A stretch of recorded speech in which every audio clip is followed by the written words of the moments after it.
City Council special session with, beginning with the school board to order, and it's Wednesday, August 15th, 2018. We'll begin with the Pledge of Allegiance. David, you want to start? I pledge allegiance to the flag of the United States of America and to the republic for which it stands, one nation, under God, indivisible, with liberty and justice for all. The second item is instructions on exiting the building in case of an emergency. In case of an emergency, everybody please proceed out of one of these two doors on the sides of the building and please go out into the parking lot and gather there. If that exit is blocked, please go back out through the lobby, out the main entrance, around the corner, and back to the parking lot. Tom Hubbard and I, wherever Tom is, Tom and I will be responsible for making sure the building is clear. So do not hesitate. Okay. Item 3, agenda review. Are there any additions, deletions, or changes in order of agenda item? We've got a warrant. We have a warrant that we need to add? Other business. Okay. Okay, seeing no objection, we'll add the warrant under item 7. Okay, moving on, a joint meeting with the school board to consider and possibly approve an agreement for the exchange of rights and interests in real property. Who's going to lead off with that? Well, I think an update for the school board about the status of your discussions. I think okay. So we met Monday and had a really good, we had a special meeting, a good conversation with the architects, with Alana and Steve, what is his name, Steve? John Stetson. You're Steve. John Stetson, who is the, I mean, he's from Engelberg Construction. He's going to be in charge of building the thing, right? Okay. And they shared with us their best, I guess, most recent recommendation for the form and the shape as well as the cost. And it was considerably higher than we had anticipated. It was $22.5 million. So we weren't ready to say, great, let's go for it. We had a good discussion with lots of input from the public as well as the council members from their conversations with the public and their own questions and concerns and thoughts.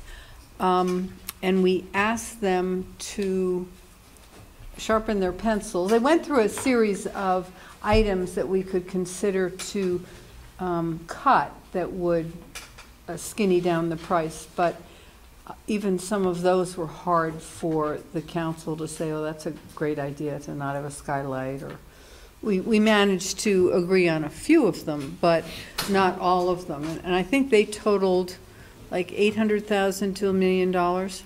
And that still, in our minds, is potentially a little high. So we asked them to go back to the drawing board and come to us with some numbers about, not that anyone endorsed this, but what would it cost if we just did a library? Because some of the costs, as I understand, were increased. The original number was like 15 million, and then it was like, or maybe it was 17 million, and then it crept up to 19 million. And once they really did due diligence on the actual property and the soil on that piece of property, they learned that they needed considerably, I guess, deeper and fatter and more expensive, more concrete footings to hold up the building. And that added between $1 and $2 million, I think, to the cost or something. It added 1.5 is my 1.5. That's between 1 and 2. And then there were some other cost drivers that we didn't anticipate. So one of the things that we also talked about is it possible to reduce the footprint so that there actually isn't a need for a land swap with you, because the way the building is situated, or the way it's designed now, it really goes right to the edges. And we need that extra property both for the utility lines and sewer and water, but also for parking. But we wanted them to look at a configuration as a possibility. And the other issue that really influences our conversation with you is to have a better understanding of how interested and firm you are about really wanting to have this building in the future to use as your administrative offices. If that really isn't an absolute, that we might want to see if we can make the building smaller and not have to have the land swap or any agreement about giving you this building. So, and I don't know if you're ready to share with us kind of where your thinking is, how firm that interest is or need. I don't know where the need is. I mean, you have wants, and you know, what a good opportunity. That sounds great, and the price is right, $10. But do you really need it enough to have us continue and go back to the drawing board and keep the footprint we have that land swap, and find other ways to make the project more affordable, or say this is what it costs and take it to the voters and in some number, and it's an up and down vote, and then we can go back to square one. Does that summarize our? It's for discussion purposes. It's simply, we're truly trying to answer questions that we've heard in the community. Questions about what everything costs, and if we've thought about it in a modular kind of way. Why do we need 3 different things? Why not 2? Why not 1?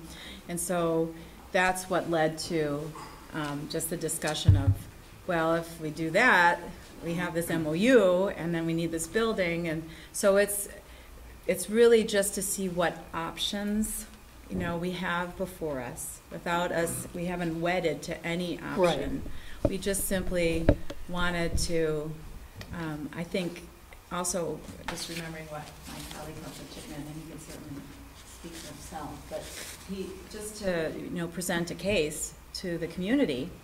It would make the case stronger if we go with the full build out, that this would really serve your purposes. Now, I talked to constituents with children in the schools, and they think you do need this building. They think you need administrative space.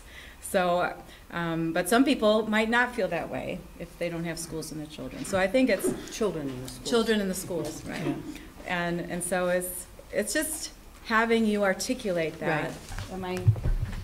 Yeah, I think that's, yeah, we haven't come down on any position. It's just trying to get those questions answered, and understand how it may or may not interact with what you are thinking or believing to be appropriate from the school board perspective. So can I just clarify just one thing real quick before that you said that this would be a deal as far as it would cost us $10. Actually, it's the use of 1 acre of land in prime real estate. So it's really not we're paying just $10 for this. It's part of the quid pro quo for actually making the one full or nearly 1 acre of land there available. Just to clarify the record. Right. But the exchange, it's not we're not selling you this right. piece of property. I might add that depending on if you all really need this space, that influences what we ultimately see on the other piece of land, because we want the schools to be as good as they can possibly be as well. And if this really facilitates that going into the future, that influences our final decisions over there. Really, what triggered the lengthy discussion, of course, was the fact that the price has worked its way up significantly for reasons such as the soils and other things, as Helen said. I think our initial intent and probably still our intent and thought is to build what we initially wanted to build. But given the price situation, we started to look at what if, what if, what if. And so all those what ifs are on the table. And so it becomes, what if the schools really don't need or want this property? Well, what would that mean? But if you really do, that I think is important for us to know, so that, okay, we know that piece is solid, and so let's figure out how we can make the community center work. Okay, well, we've got a meeting scheduled, a regular meeting at 7, and on our agenda for action is to consider a meeting warning for a November vote. So all of the work that has been done to date by our staff, our administration, and board members was to get to a definitive MOU. So it sounds like to me, I mean, the purpose of a very brief time frame, which ends in about 3 minutes, tonight was really to have each of the representative municipal bodies kind of acknowledge that we were moving forward. So it sounds to me like the city has a little bit more exploratory work to do based on some of the initial figures you got on costing, and it sounds like there's a question based on the lead time for a November ballot item that would be off the table? No, not necessarily. I mean, I think there's still some time. We also might consider having it as a ballot item in March and not November, or split it. If we needed time, or have it like the penny for paths, a separate city ballot, not on the not on the state ballot, and that gives us About a month. A month more time to figure that out. So there's, of course, pluses and minuses about all of those things, all of those choices, putting it off or. Yeah, and I appreciate it's difficult for any of us to convey fully what, was going through, all of our minds as we were talking on Monday, but we're not throwing the MOU up in the air. I think what I heard, this board say is they just wanted to have the school board clearly, it's in the MOU, but just to have you say it. Yes, we are interested in using this space for administrative offices. I think that's all we're looking for. Right, yeah, that it's important in your long-term planning, that this is a pretty significant component. And it's in the MOU, so it's simply. Yeah, I think it sounds like maybe the better way to move forward is you pursue more definitive, the direction you've given your firm on the design options, that perhaps we consider amending our agenda at our regular meeting really to extend the MOU. So there's an opportunity for a more thorough review of that. And I think the board's been clear about, what the trade-offs are and what the what the benefits are from a district standpoint. But it seems premature to be talking about something that's in the MOU document if that's not been finalized by the council at this point. Go ahead. So I have two fears as I go to the people to make an argument for this proposal and related to the school district is I would be concerned going forward into the November ballot that I couldn't say to the voters with a straight face that I've heard from the school board that they want this building and that they would use this building for your administrative purposes. I'm trying to gauge from the school board, are you most supportive of this current MOU because of the site work and the additional parking, and the building is just because we're not going to be using it anymore? My other part of that fear would be 3 years, 4 years, 5 years from now, if we had excess space, if this was just underutilized, I feel like we would have neglected our long-term planning or not have been thorough enough to really consider all the pros and cons. The last piece, just for you to ponder, that came up on Monday night, school related, is the design has a north-facing terrace, and we just wanted to know if that had risen into any of your discussion points on that point. I think all of this is covered in the MOU, and I don't know, Helen, if the council has had an opportunity to review it in depth, but I know the board called a special meeting on Monday to review this, so I guess I would say that the level of specificity that you're indicating to me is all in that MOU, and it would be very difficult to, that's not what we came prepared to discuss at this meeting.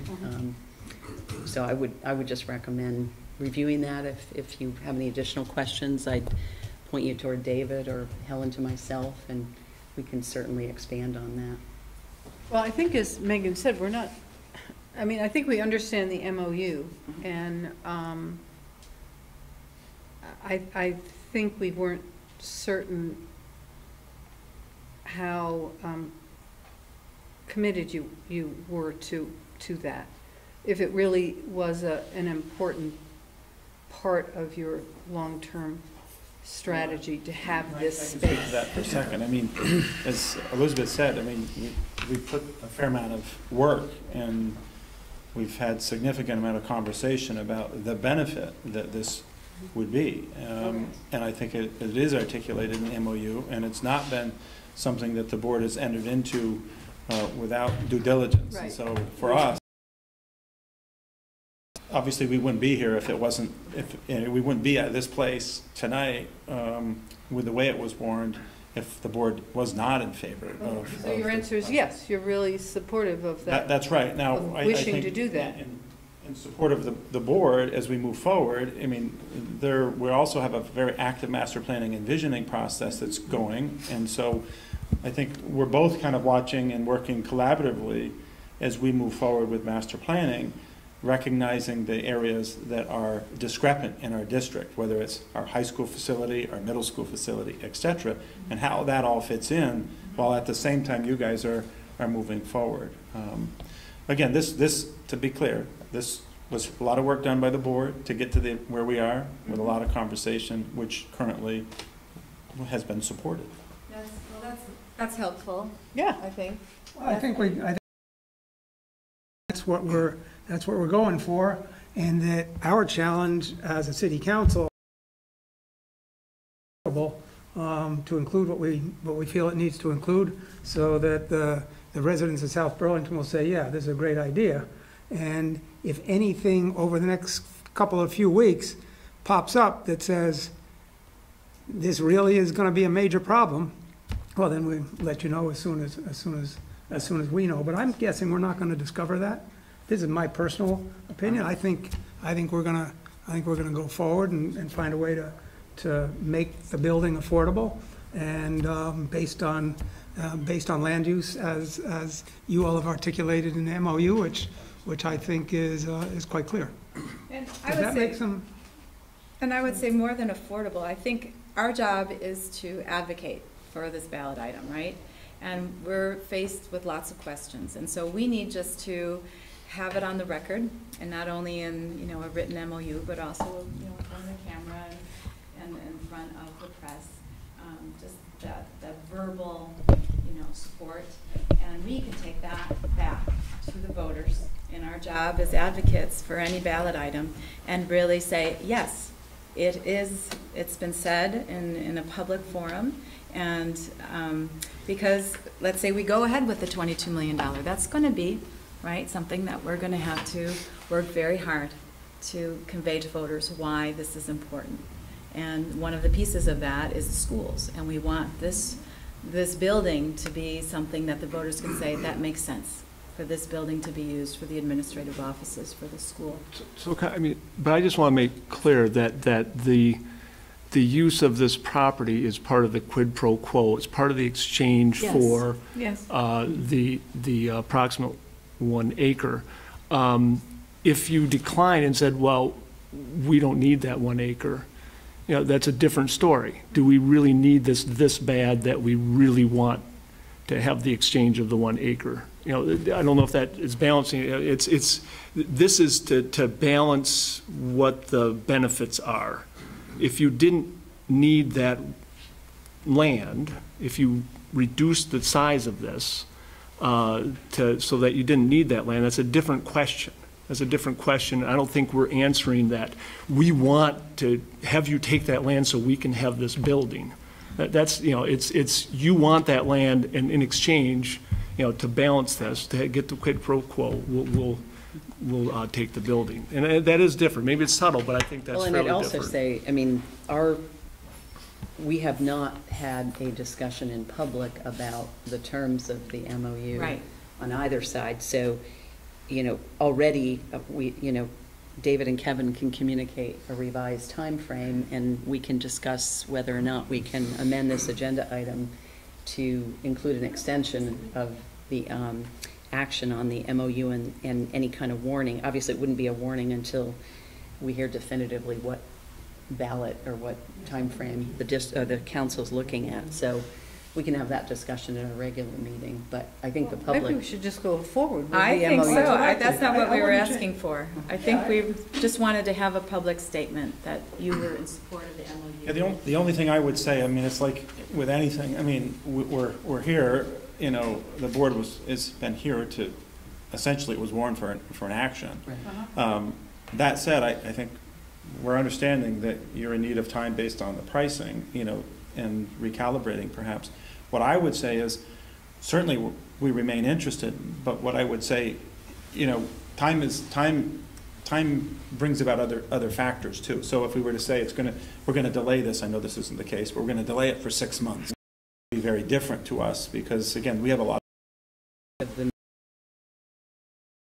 would have the elements of, actually more specific than the elements, a definitive MOU which would include a ballot warning language, which obviously includes a price tag to it. So it sounds like the council has some outstanding information We don't have a relative price to tag. that part of the MOU. So,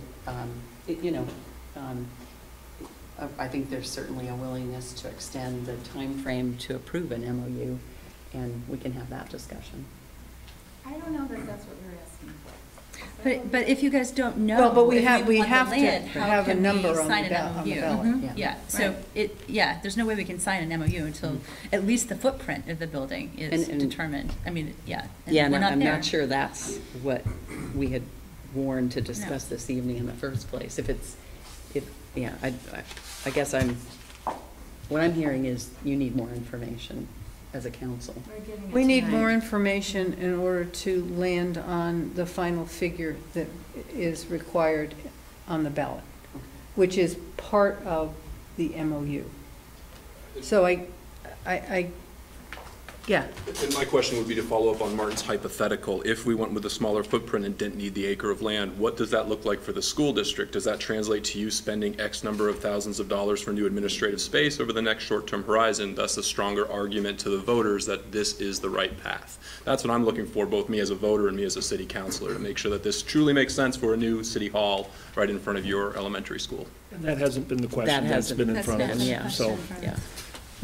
Yeah, I mean, the terms of the MOU that, the board and the administration staff spent a lot of time on are pretty specific, and I think they stand alone. I think they answer all of your questions that you've indicated, so I don't know if there's additional clarification needed there. It sounds like that's available and can be considered in your decision-making. I think in a nutshell, we go on the premise that the MOU is going to be intact and as drafted, but we haven't been able to nail down that final number because there's too many pieces that we got to fine tune it.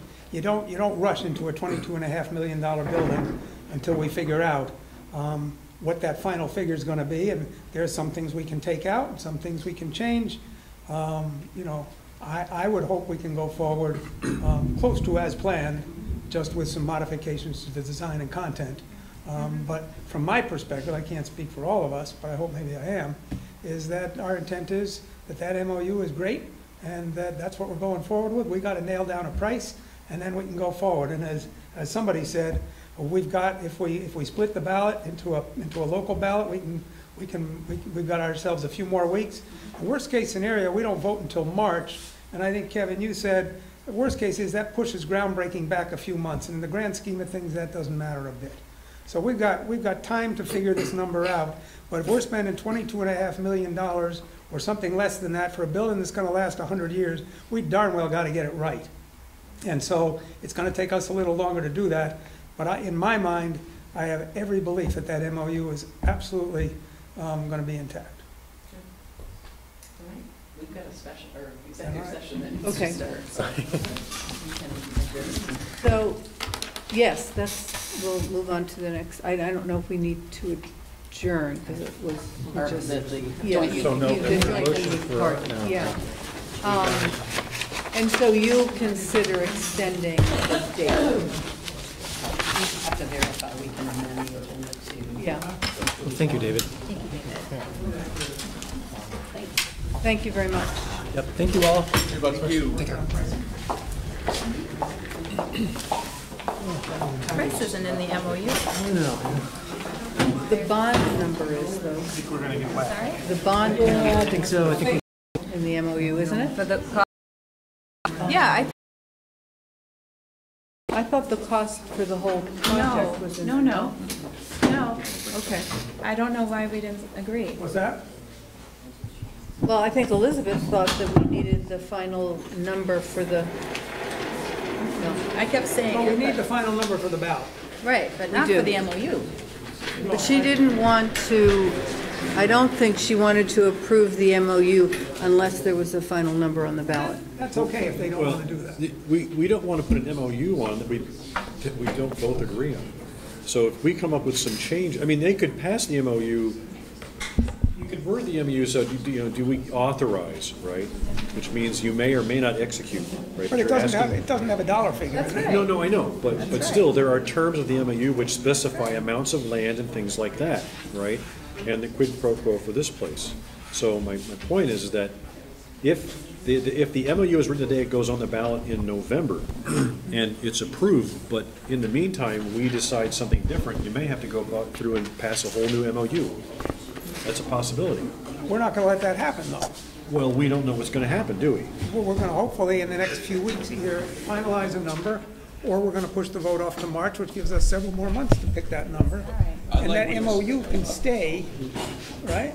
I really like what you said, Dave. This is a building to last 100 years, so this is worth our time and discussion. And if it takes us Yeah. 3 more months, it I takes us. know. But I don't mind if it takes I 3 more know, months. I know.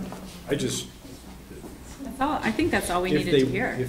if we need that acre of land, they're gonna want this building. Yeah. All right, if we shrink the footprint, we don't need the acre, then they don't get this building. So the But that's question the is, MOU. that's a different MOU then. It's not a different MOU, it's just we don't execute the MOU. I'm saying, but if Because you want to either party pre-auth- can pull out. Right. if you want the November ballot to contain the MOU as it is today, you can do that, but you can vacate it later on by not executing it, right? It just authorizes it to happen, right? The voters say yay or nay. Doesn't mean it has to happen if that's worded correctly, right? I know that they had to leave, but, so they're not gonna approve it tonight, so when are they gonna approve it, in 2 weeks? So that's beyond the state deadline. So we're gonna have to do a separate ballot, then is what this Well, we decision- basically just gave them carte blanche to delay. Yes, we did.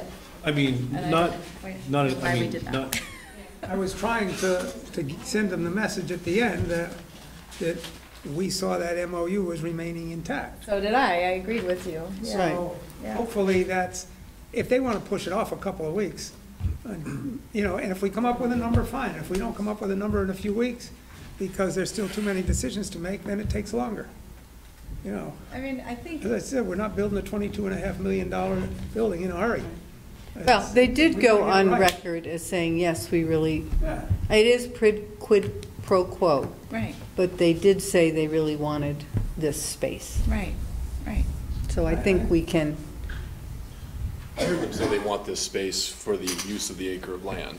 I wanted them to say, yeah, we really want to use this space, it fits really well with our plan. We would then open up that wing of middle school for additional classes and programs, but I didn't hear them say that. They didn't say that. That's my No, concern. they That's not didn't. what Mark said. So, say it exactly. David said it a To little them, more. it's like a dollar balance thing, right? Yeah. An acre of land for this building, period, right? But they said they want it. They said it's Well, important yeah, I to mean, their I'm future. sure they wouldn't, yeah, they, That's let's- what I heard too. So let's go back to figuring out our numbers. Yeah. Oh, Jennifer? Yeah, I'm really interested in the discussion, and my hearing is going. And I would so Oh, appreciate sorry. if people could speak into their microphones. And also, when it gets on the tape, I can't hear it on the tape either, even when I turn up my sound.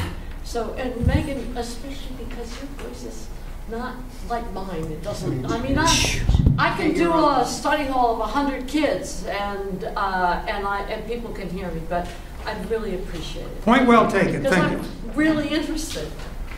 Thank you. Yeah, I know. Well, do we need to, no, I have this one. Oh, you So do? You can this have is your mine. own. Oh, I thought this one was yours. Okay. Okay. Yeah, everyone has one, so we're all set. So, Yeah. well, hopefully, we could even ask them for a special meeting, if we can come to Sure. fruition with a number soon in order to make it to the November ballot, that deadline. We could certainly ask them to have a 15-minute meeting to approve it Right. with us. We certainly can. And we've got until, you say, if we're going to use a local ballot, we can go until about September 15th. About, that's not official, It's but all right, it about. gives us, that's a whole month off. Yep. There's no way we're doing it by next Monday, so it's either a local ballot by then, or we're going to have to push it off till March. Let's see where we go. You just put the onus on the poll workers, that's all. As we found out last night with yes, no, no, yes, yes, yes, no, no, And then yes, blank. yes, blank, blank, yes, blank, blank. No, blank, blank, no. Yeah. Okay. That added an hour and a quarter to the counting, at least for some districts. Yeah. Okay.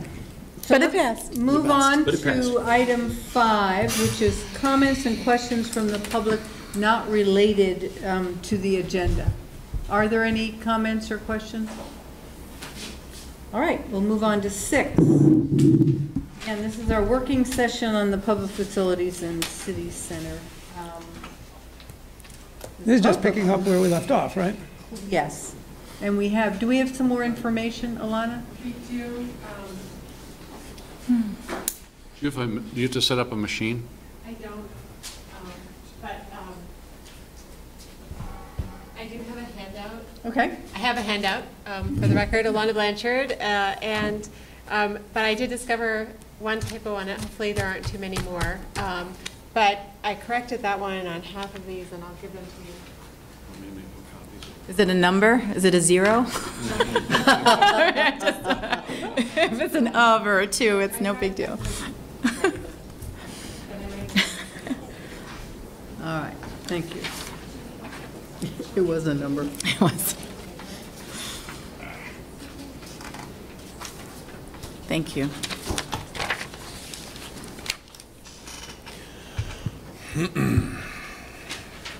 Yes, sir.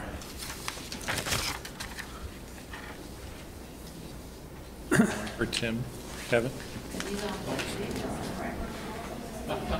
Yeah. Oh, but they didn't do the library and senior center alone.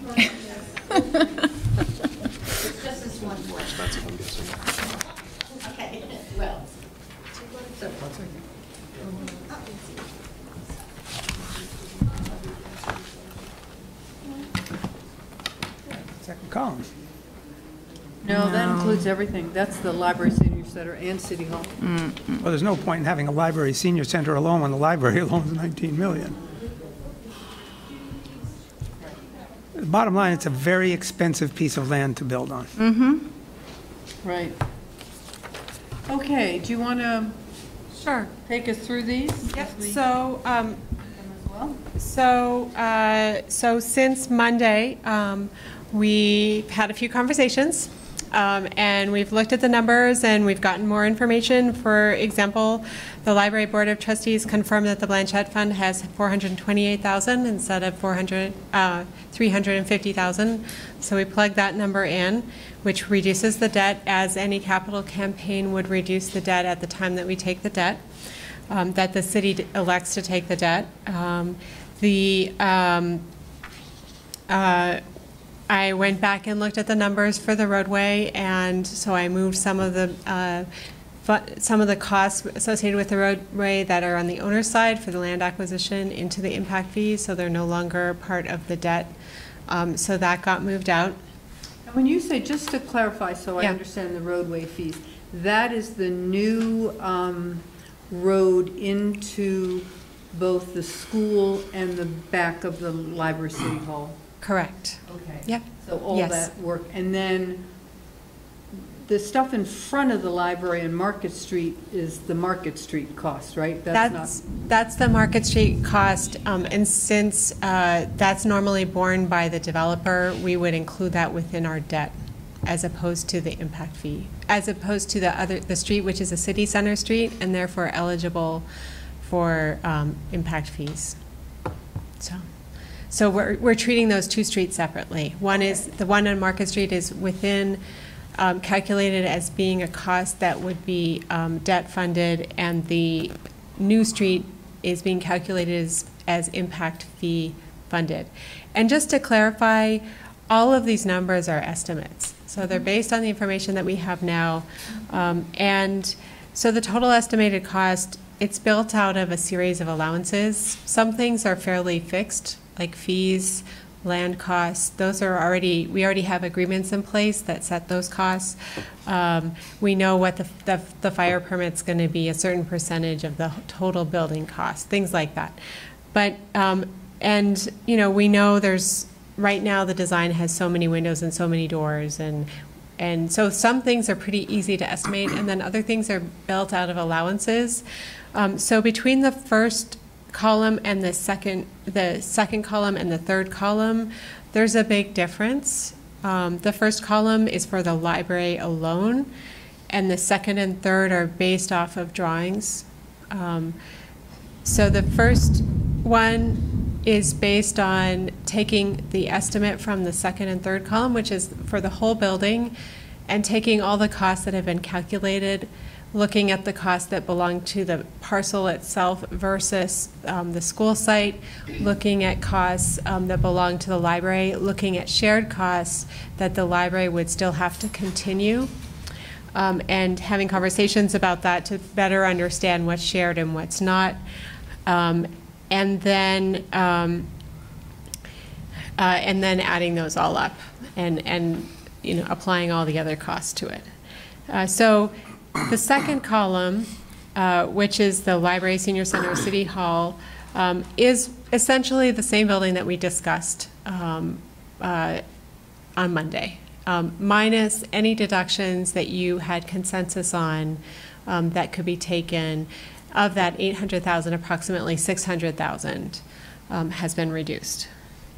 So it's still, if you include the PV, it's still almost 23 million, so 22.8 million total.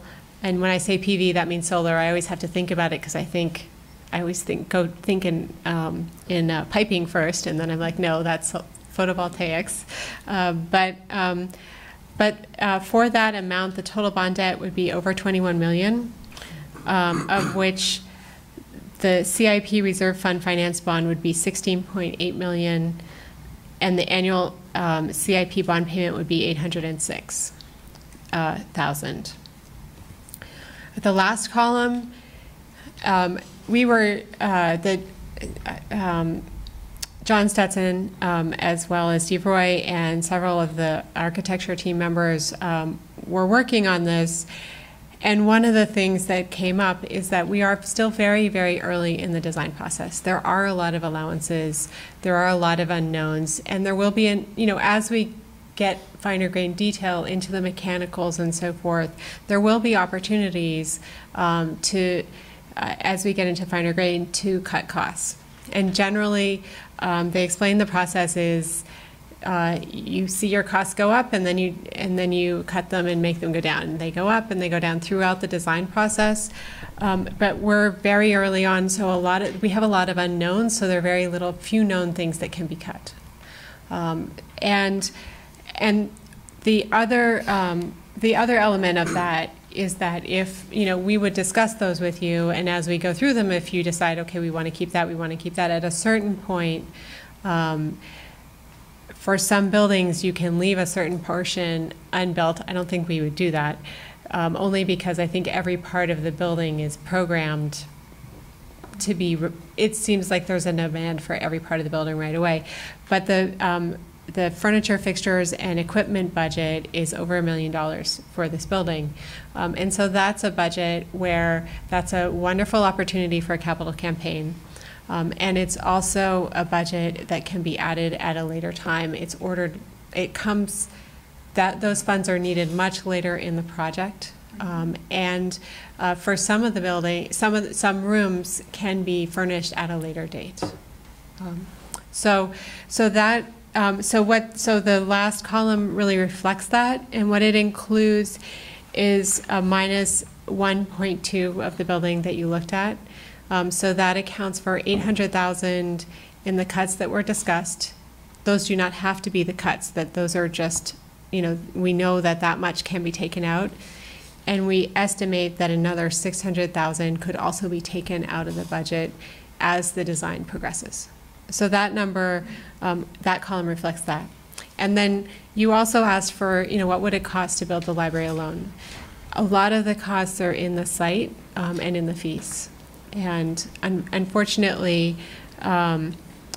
we were looking at the library, and even things like an elevator, if you have a basement in a public building like a library, which has controlled access, because you want to control the access in and out of the library. That's where you check out books, and that's where you leave the library. You would either have the choice of the basement being only for staff parking, so then you would have one elevator to the basement, or you could have two elevators, one that goes from the basement to the ground floor, and then one that goes up to all the rest of the floors, so that you have a clear access to the library. So it's not an inexpensive building or site. There's a lot of cost drivers. So, this looks at the owners. It splits out the owner's costs, the construction costs, the solar array in the road. So all of those three components are in the top number. And then the cost that would need to be financed. Any deductions from the finance, so anything that's raised by through capital campaigns. Right now we know there's $428,000. The total bond debt, and then how much would be financed through TIF district financing, how much would be financed through a capital reserve fund funded bond, and what the estimated payment from the CIP bond for the capital reserve fund bond would be. The amount below $860,000 annual reserve contribution. We have a quick drawing of the facade massing, just so you could see what it would look like in context. What the parking is on site, the leased parking, and the potential vote date. So what is not in this there then with the is the additional capital campaign that the library is going to undertake? Right. And any savings. And do we know what that ballpark figure is? I can't remember. What did the consultants identify as the possible number? Was it 800,000 in total? So it's just an additional 380 about, or 370. Because that included the Blanchette Fund, yes? Did it or not? Oh, good. 8 plus the Blanchette. Okay. So it's like 1.2. So potentially, I know that you can't bank on it, but that's what they're estimating the possibility of capital campaign for the library. So that certainly helps, another $800,000. Okay, I just wanted to add that as part of our thinking. Did we get this word on the grant, the federal grant? And yeah, did you get word on the federal grant? We did get word. We did not get that grant, but they shared the comments with us, and we think it's really viable to do it again in 2019 when we have the opportunity. Great. I'm sorry I didn't keep you abreast of that. So Tom had his hand up. Really quick, very helpful. This makes the argument. So this shows that the City Hall is a much smaller cost to the people on top of the library.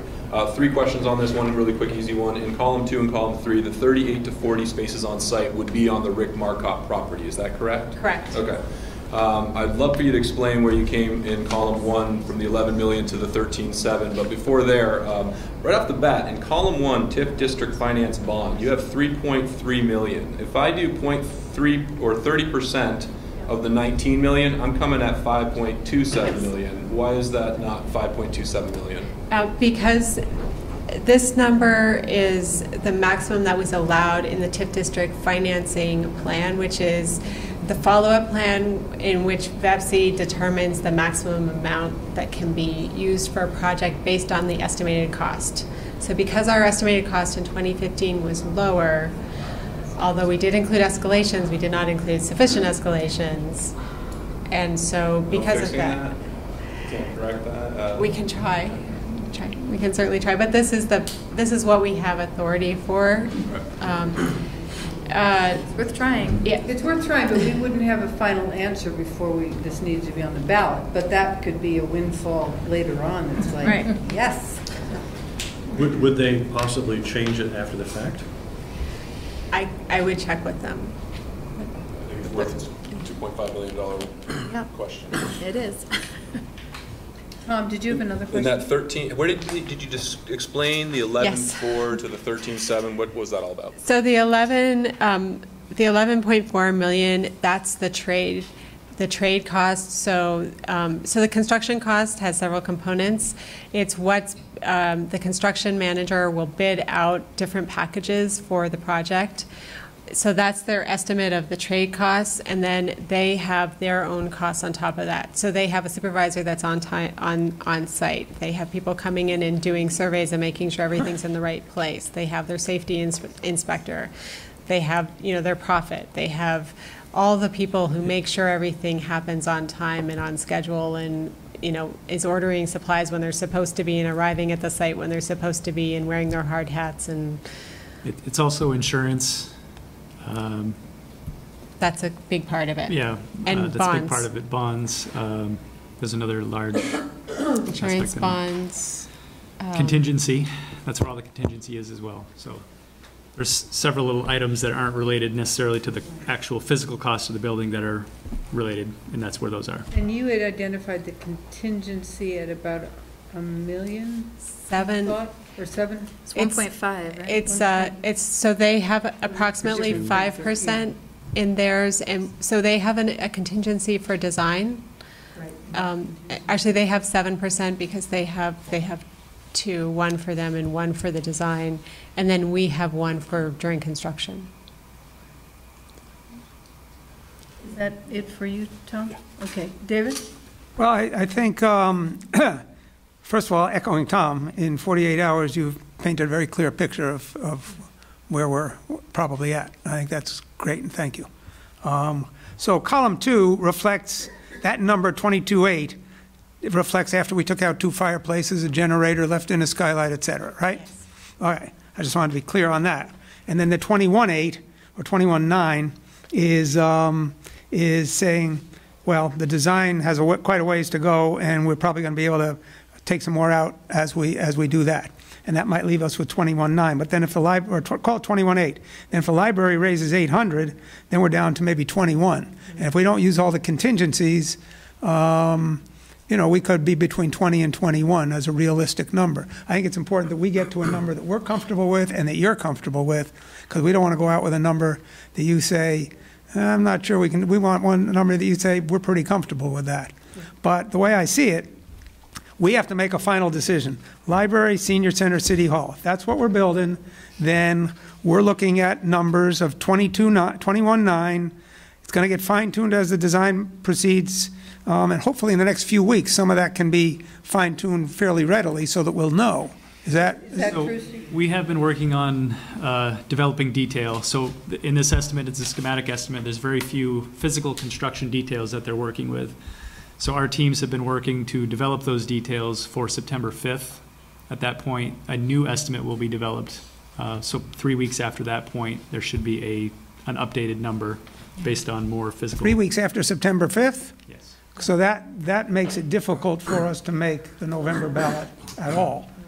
Yeah, and to be. Unless we think we're close enough by September 5th to say, we're going to be able to do this. So this number, the 21.8, which has a total bond debt of 20.4 million, that number, I think for the team as well, and especially for the construction manager, and they're really the ones who say, okay, you got to change stuff, because they're doing all of the cost estimating.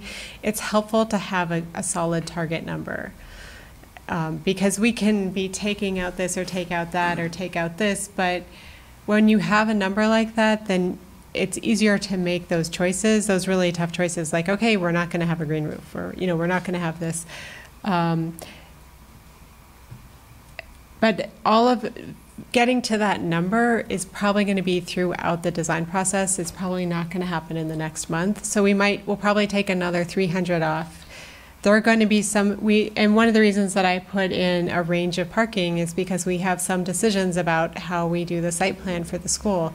That because of the MOU, that might come a lot faster, but some of them would lose a lot of parking but might save a lot of money. So just there's probably like 30 things in this project that could do that, and some of them we'll get to earlier and some of them we'll get to much later in the project, because as you nail down each thing, then you design I say you, they. And once you nail something down, they can get to the next level of detail. But an important level of detail is, what number are we trying to hit? I think that's where we're at now. I think that the designer team and those who've provided input have done so to inform the council as to what the public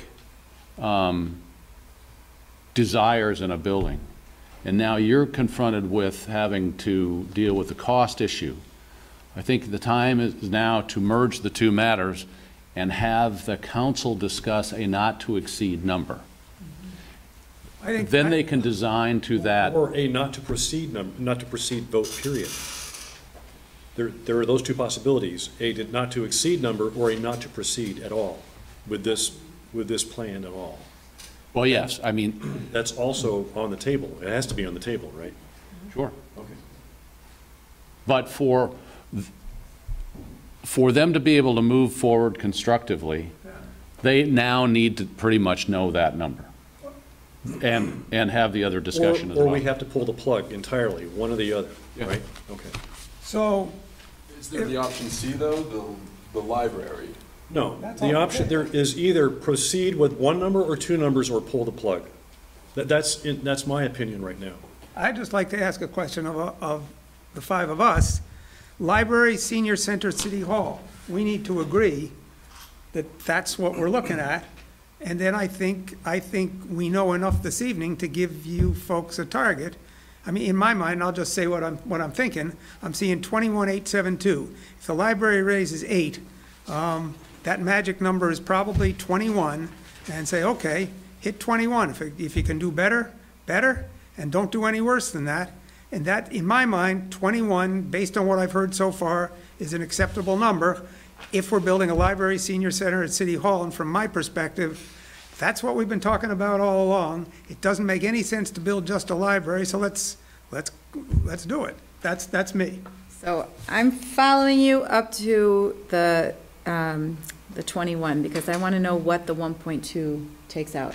And I went into this saying that if any cuts are going to be made, I don't want it to be on the environmental soundness of the building. I don't want it to be on the durability of the building, and those are the expensive items. We didn't do that the other night. We took out fireplaces. But that's the second column, so we're not in the 21. That's in that 1.2, right?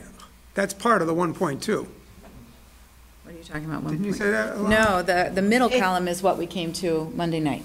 Yeah, but that is also in that 1.2. Didn't you say that? It's still $1 million. So this has minus 1.2 million from the first number. So it includes the 800,000 that we discussed, plus an additional 600. I don't know that it would be the skylight.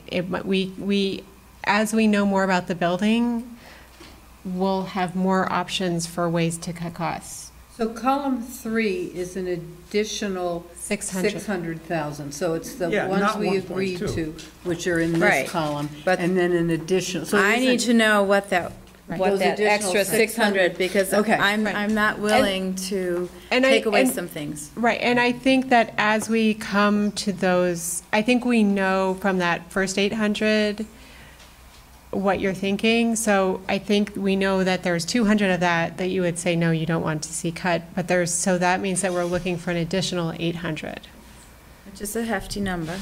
It's a hefty number, but we have 6 months of design? Yeah, and I, like Alana said, there's areas now that are estimates. Sometimes when people put estimates, a subcontractor may be a little bit conservative.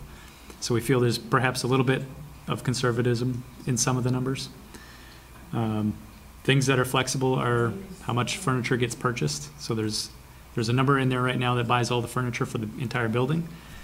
But there's a lot of furniture that we're looking to reuse and a lot of elements that will reduce that cost, but that number hasn't come down yet as a result. So we feel there are items there that we can work on to help bring that cost down. That aren't structural integrity. Right. No. And that don't sacrifice environmental quality, et cetera. If I think what I heard you say is that as you refine the design process, you're going to find money, you're going to find some money that, gee, we don't need to spend that. And that push comes to shove, worst case, we don't buy some furniture at the far end. This is stay within our numbers. But if the library raises 800,000, 21 million is a reasonable number to target. Is that a reasonable statement? Megan? I want the screws to be long. I mean, I was in Hotel Vermont when the ceiling came down, okay? So I don't want corners to be cut. Right. Where we're really making foolish decisions here and where we're giving people a green light to really shortchange what shouldn't be shortchanged. And I don't think they're suggesting that at I just all. want to be clear. Top quality.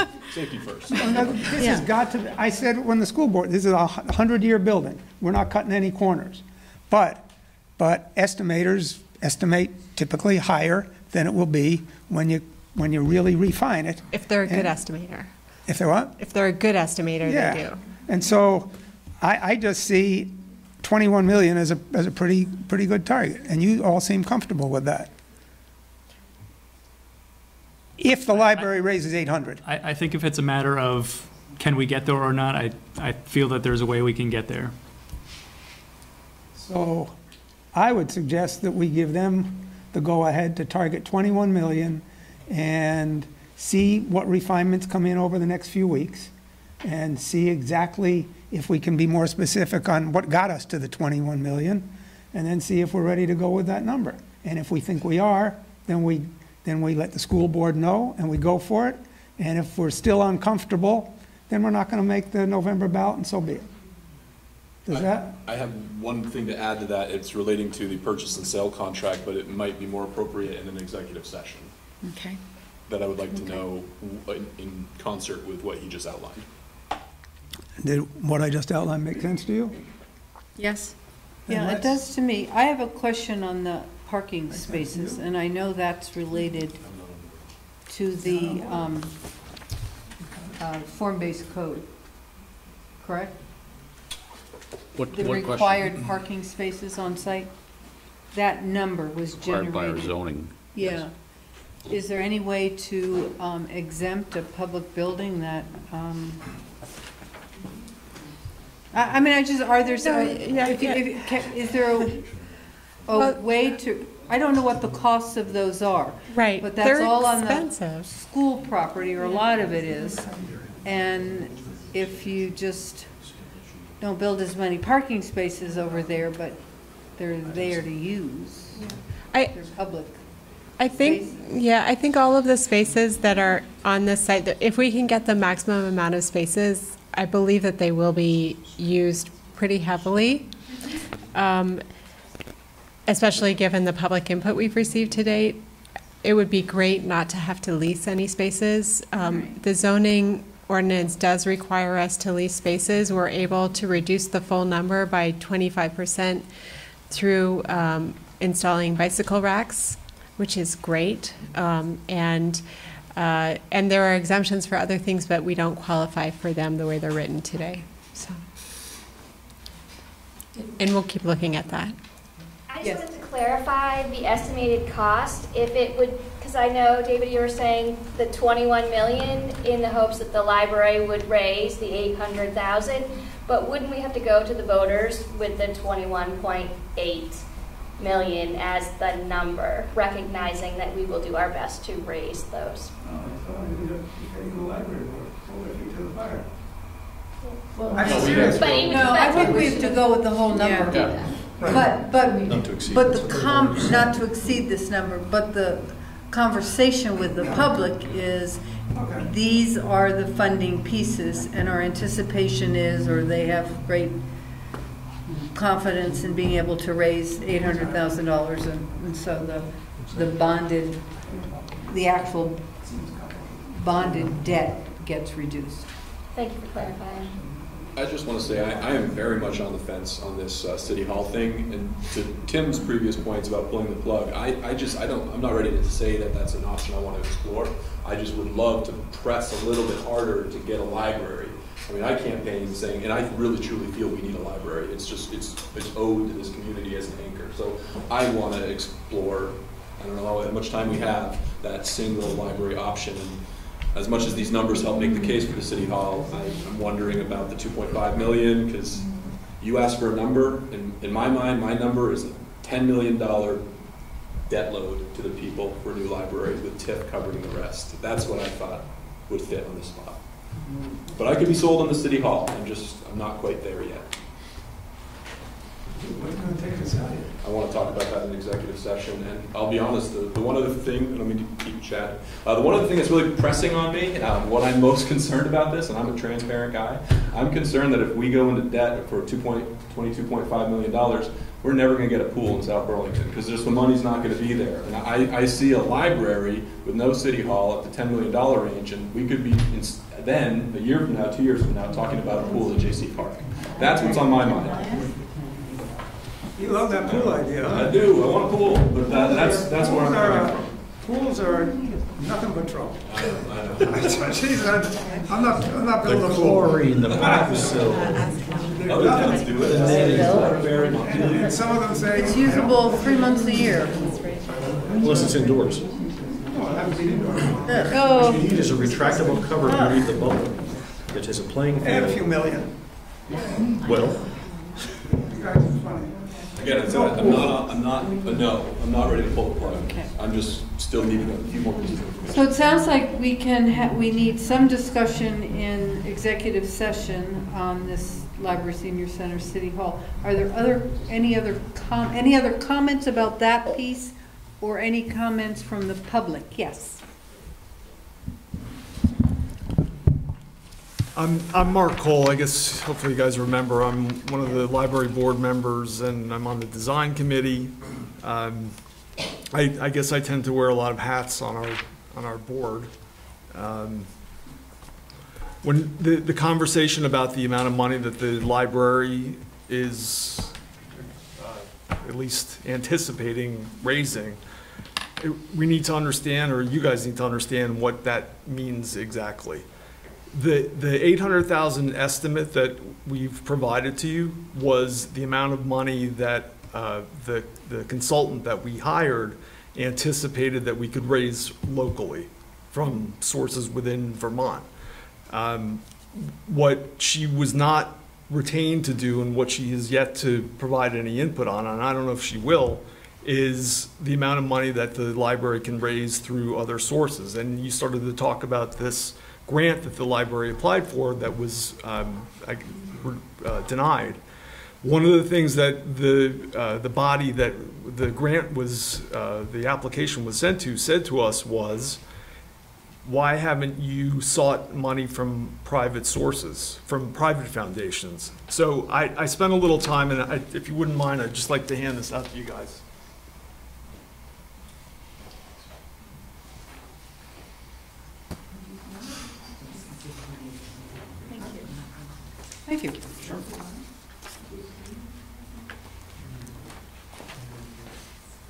This is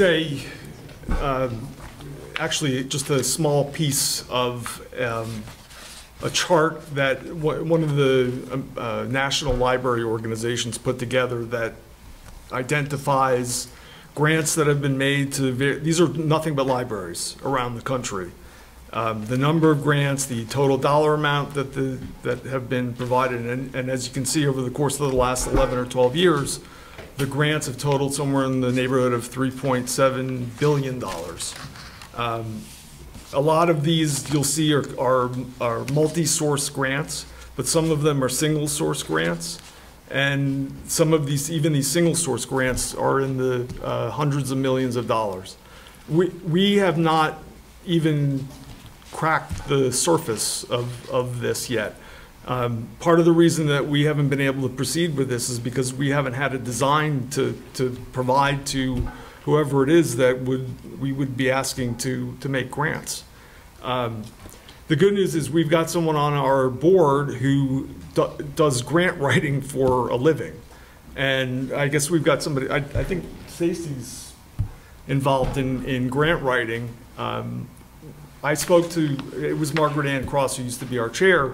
I spoke to her today, and she has committed to turning every single stone over to find whatever money is out there.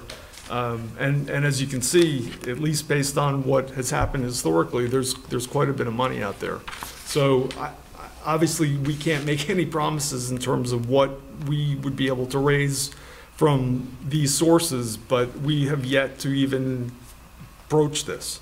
And I just thought that it was important for you all to understand that we're just getting started with this. But you need a design to open up. Exactly. That's a fascinating list.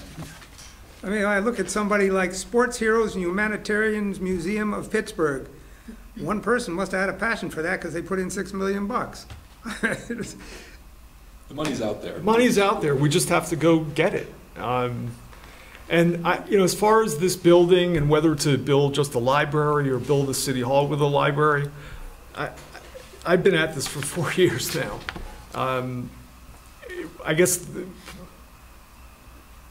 the understanding was that this library is going to wind up being the keystone of Market Street. It was going to be the thing that sort of hit off what was going to happen in terms of the development over there. And in terms of the TIF financing and the kind of businesses that we'd hopefully like to attract to the area, and which will in turn, I guess, have an impact on what the property values are going to wind up being and how this thing will wind up being able to pay for itself. I just think that to the extent that we really stick with the wow factor as close as we can get to it, we're going to have a much better shot of making this whole thing happen, as opposed to cutting corners and trying to do it on the cheap. So what I'll say is we are committed. The board, or at least the Margaret Ann has committed to putting in the time and effort to pursue this. I have to confess, I have not brought this to the attention of the full board. I was out on vacation and I just got back, and I heard what was going on, and I know that the timetable's short, so I wanted to come in here and talk to you guys. But just hopefully you can keep this as part of your conversation. Good, thank you. This is a lot of work, and it's hopeful. And I wonder if we bond and we build it, you can apply for money to pay back the city for the bond. You know what I mean? I don't know how that works. So that would be an important, I guess, consideration. Do we need to, could we approve a design, then go out for these grants, and then with those grants in hand, bond for the remainder? I know that's a year or two. Is that a common practice with libraries? Get the design approved by the governing body? If I were a grantor and had a trust like this, I would want to see that the city had a little skin in the game, and not just that we were going to have a city hall, senior center library that was going to be built just with someone else's philanthropy. Well, it's only the library that could be. It's only a part of it could be. Yeah. The NEH grant was unusual because part of that grant was to support fundraising for a project that hadn't been finished. But most of them are going to want to see that the community's behind it and that it's a go. I mean, I would think that would improve your strength in your grant. I mean, I'm sure there's some that will do that. Oh, yes, Sandy. Can I? Sure. Just for the mic and people Yeah. talking.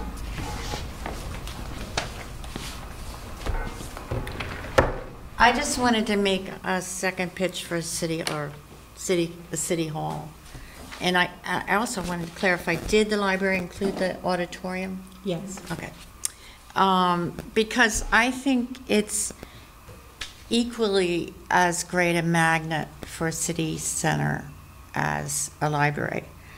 I especially have been thinking about this after knowing how many people voted early, and I think a lot of them vote early by coming here. If Donna were here, I could ask.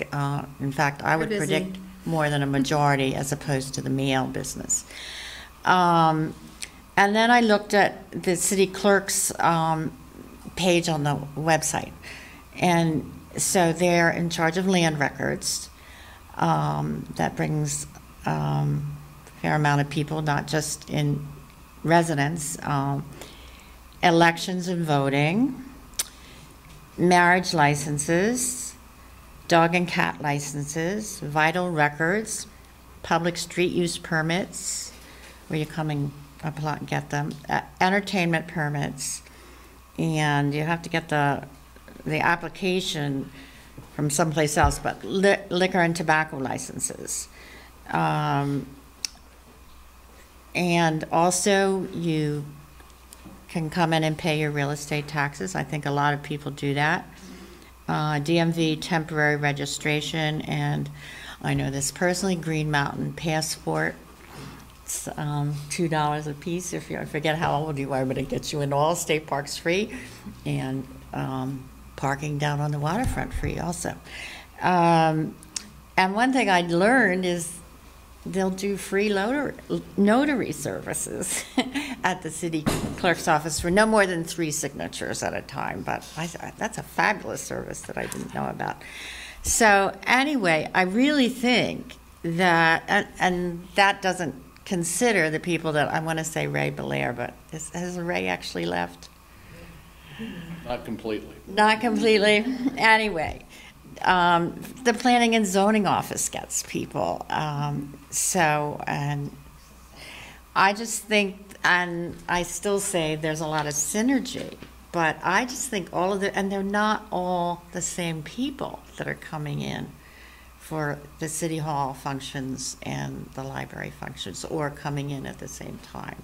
So in terms of an economic engine for a city center, I just think, I encourage you to think long and hard about excluding City Hall from this building, because having it there to me is really going to help with development, sales taxes, meals and rooms taxes. There are going to be places to eat. You know, people come in and do land records and want to have something to eat or something, or go to the library. So I really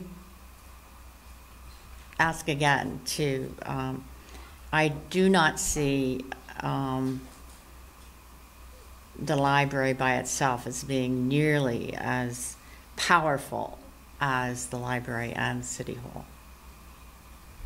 So, thank you. Any other comments from, yes?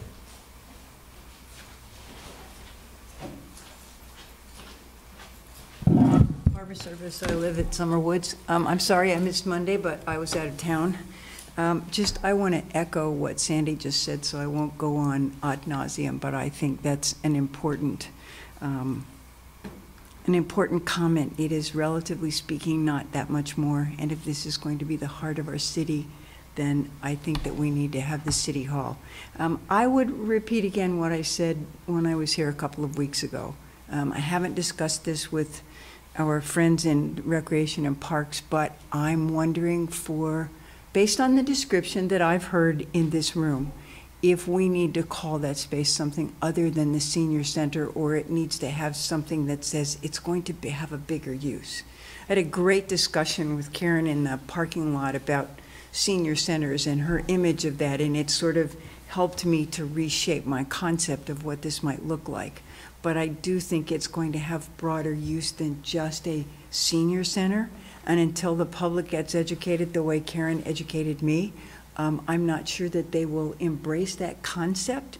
And so I think that we need to think about maybe something that's a little more descriptive for that space than senior center, because I think people will think of it as the way the senior center is in this room rather than the larger concept of a senior center. So I would lobby for the library, multi-generational activity center, city hall, all in that building. So, thank you.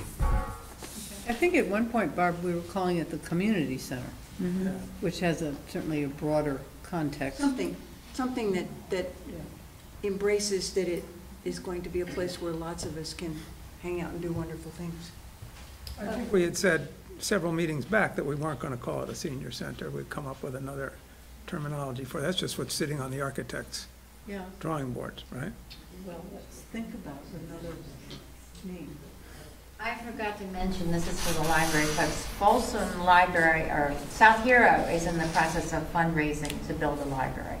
So you might want to get in touch and see how they're approaching it. We have talked to them, but thank you. Oh, you have? Yep. Good. Any other comments from the audience? Other comments by the city council? I think the only thing to clarify is that we were talking about $21 million if the library raised $800,000. So maybe we need to say it's 21.8, and it will, is your target going on the premise that they raised zero. And if they raise, it's just a number on paper, but I guess we can't go on the presumption they're going to raise $800,000. And so if your third column is 21.872, I'll round down to 21.8. Maybe that has to be your target, not going on the premise that 800,000 is coming from the library. Does that make sense? Or can you target 21? Well, there are two different. Target you want. I mean, there's two different issues here. There's one is the cost of the total cost is what we're talking about here. How you raise the money for that is a separate discussion. So the 800,000 is the how you raise the money piece. It's not the construction piece. Right. So their target would still be 21. It's 21.8 is the total estimated construction cost. Construction. All in. Of all in. All in. The site work, all So the that's stuff. what you would take to the voters. Yeah. So that's what we're targeting. That's what their target is. And how you pay for that is another matter. Then that matter is not on the ballot, but it is certainly in the educational materials you provide to the public. So if we're giving them a working target, it's 21.8. Yes. Presumably, when you go out to bond, and when you're going to bring this to the voters, I assume you would make it clear that to the extent that there's money raised between the time that the vote is taken and when the bond gets issued, you would shrink the number down. Right. The number, I think, is a bond not to exceed 21,872 or whatever number we agree upon. And then we only bond for what we need. Right. Psychological pricing works. When we set targets for the budget, we often say under 3%. Is it effective when communicating to the people, again, being transparent? If you wanted a target to put on the ballot, if we wanted to bind our hands and say not to exceed 19,999,000, I think there is merit to that if this was less than 20 million. putting pressure on us to find everything about it. 1990. Sound like a used car salesman. Exactly. It works. I've got studies I could show you. But again, Even I'm just for putting it out municipal there. bonding, that sounds a You little go to the sleazy to public, me. bonds less than 20 I think we'd million, you'll get have a smart couple of cookies those. all over us. Yeah, Can I ask one okay. question of the library folks? Do you have a library foundation or a library Friends of South Burlington? I mean, do you have a there is a membership Friends, yeah. organization? How many people belong? There's there is a Friends organization that exists. We established the foundation, and we're now in the process of getting an application to the IRS. So how many people are actively or passively engaged in supporting the library? Is it 200 or 2,000? I'm just curious. Depends on once the fundraising starts, I imagine we'll be looking at thousands. For the moment, the membership organization has around 200 people in it. I'm just curious, that's all. Yeah. Okay, well, the next item is the indoor recreation facility, that conversation. Do we want to have that conversation Do we want to tonight have or that now or not? Well, can I ask, Oh, just for staff, clarity for staff, Yeah, I need to conclude. exactly where the council is on the library, city hall, senior center, or whatever it is called, auditorium, well, I'm sorry. no, go ahead. What is the council comfortable with the 21.8 number such that we continue to design to that plan or not? Well, I know Dave is. I'm not. Well, then we need to have that continuing give and take. dialogue. All right. I'm just I'm ready one for- vote. No, yeah, but I mean, each one of you I mean- should express your views on this, Yeah. so our designers have clarity about the next steps. What I was asking for on Monday night was a breakdown. I guess I would ask why there wasn't just a library senior center breakdown as well. Is that because it wouldn't change the footprint enough for the city hall to be able to stay here, or? We discerned from the discussion the other night that what you wanted us to come back with was the library and auditorium, Right. but not the city hall and the senior center. So that's what the staff Library senior consultant center. Okay. focused on. Okay, so then communication and clarity is important. So seeing the breakdown as is, with, if we're going with 21.8, it's less than $3 million difference to have all three as opposed to the library alone, with our target number for the three. I really see that as a leg I can stand on with the voters to explain why I would put forward the three. Because we are maximizing the use of a very expensive piece of land. And as we have residents articulating, is something that I've argued for years, is that I think that the city center is really important for our identity, for our development of our city center, to really bring the center of gravity there, people there, activities there, restaurants there. We saw a large turnout at the City Center Park grand opening. And so if there were a $10 million gap, I would have a much harder time to explain to the voters. With less than $3 million, I feel that I am comfortable with going forward and advocating that point. Okay. Tom? I have one pressing question I'd really like to talk about in executive session. That would be something that I would need resolved before I could vote yes. Okay. The only other thing I would add is that if we're targeting 21.8, I'm looking at our next city council meetings. We've got August 20th, and then we're going to be September 10th, because the 3rd is Labor Day. The 4th, we do meet. We usually meet Tuesday. Okay, so we're going to meet the 4th. If we're going to meet the 4th, then maybe by the time we get to the 4th, which is, 3 weeks down the line, you'll either come back and say, we're good at 21.8, or, gee, as we've refined this, you could be a little bit less, and that would be a good thing. I'm saying we're not going to nail a number down tonight or the 20th. We might be able to hopefully nail a number down on the 4th, but at that point, if we're not comfortable with it, and if we still feel we have a ways to go, we can push the vote off. Because as you said, all we've been doing is pushing construction off a few months. It's hardly the end of the world. Because that would require that we have it as a separate Yes. item on the ballot. Yes. Yeah. Okay. So we can make those decisions on the 4th. Which And would be we'll have 4 more refined questions. numbers. What are those, Megan? So the land swap. Yep. All right, then the bond, and then the cost of the building, right? Aren't those 3 separate? No? No, the cost of the building would not be on the ballot Well, the cost of the bond language. would be. The bond would be, and the land swap would be. The land swap, so only 2 questions? I was under the impression we had 4 questions. I think there are 4 parts. Yeah, that's What are the right. other 2, Tom? Those are the only 2 I know Yeah. of. So, Now, that might have to be structured in 4 clauses. Yes, I think those are the 2 issues on the ballot. But it would be Yeah, just that- one that yes could or be no. yes. Yeah. Well, 2 yes or nos. There'd be the land swap, which is a separate, and then whatever the Well, dollar figure for the. Garden Street might be separate. What on the street? Garden Street. oh, that chunk might be separate? If there are 3, I haven't Yeah. reviewed. So there is the little tiny piece that we need for Garden Street to get from the school district also? So each of the land swaps would be separate. It might, It might be, I'm not sure. I know that there's draft language available in preparation for Monday's meeting. And so one of my questions is, do you still want to have the public hearing on a draft question? Since it's been warned and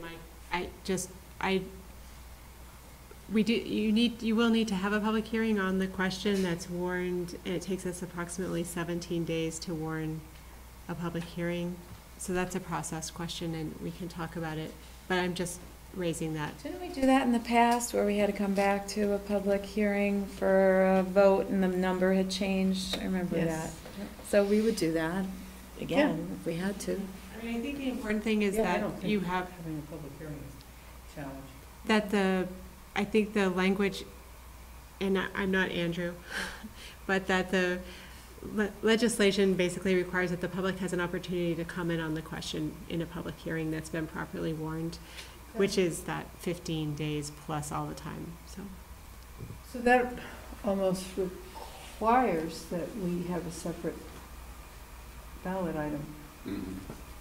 So Yeah, I that's sort of established. the only way you would have, the only Either that or way, we're That's pushing good off. to know.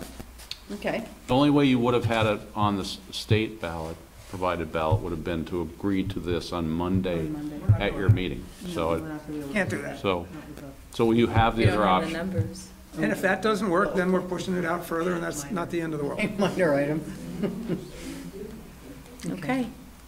So these folks need to know, though, whether to keep Yes. working, right? Yeah. Have we Yes. told them specifically? Well, I mean, I would agree. I'm willing to go with the 21.8. I think it's a big number. I think it will require a lot of work to make that sale. Frankly, I thought the penny for paths was gonna, and it did require a lot of work. And they did provide and work hard to get that passed. And that was, in my mind, a surprisingly strong vote. So that tells me that if you can make the case clearly, I think we can make the case to the public and that they will support this. I mean, I could be wrong, but I'm willing to try that. I mean, we've sort of diddled and fiddled around with the library and city center. I mean, I totally agree with you, Megan, that I saw this as the centerpiece of city center. That's why we would call it a city center and not just a dense housing district.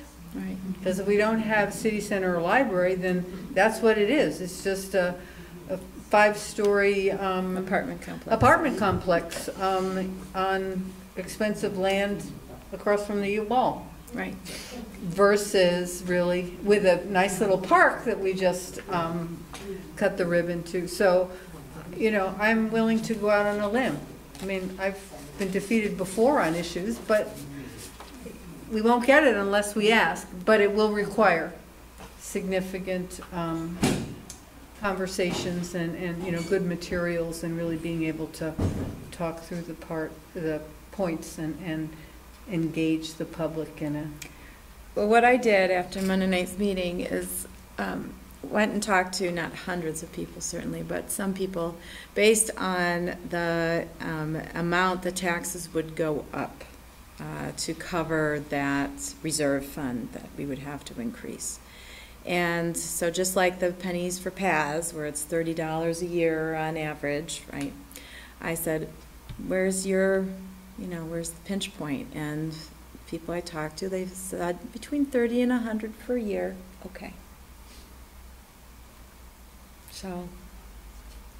Well, Megan, I think you make a very good point. In my mind, having lived here for 40-something years, this is the future of our community. And I think, you know, we want the best community possible that's going to continue to attract people to live here, especially families moving in with kids and living here and bringing up their kids in our great schools.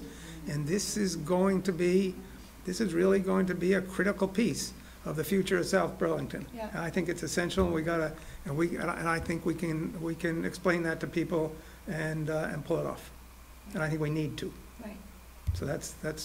It Yep. needs to be distinctive. If this truly is who we are, Absolutely. it has to be. Yep. Something. Absolutely. Okay, so that's kind of the sense. We got one real concerned no, I guess, and then Tom has some other issues that he needs to have resolved. And 3 that are willing to walk that plank. Well, we could end up in a really nice pool.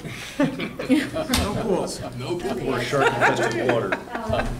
Yes, I'm sorry, yes. I have a question. I get the impression that Tim is a no. At this point, yeah. Could we ask why? A number of reasons. Is that a legitimate question?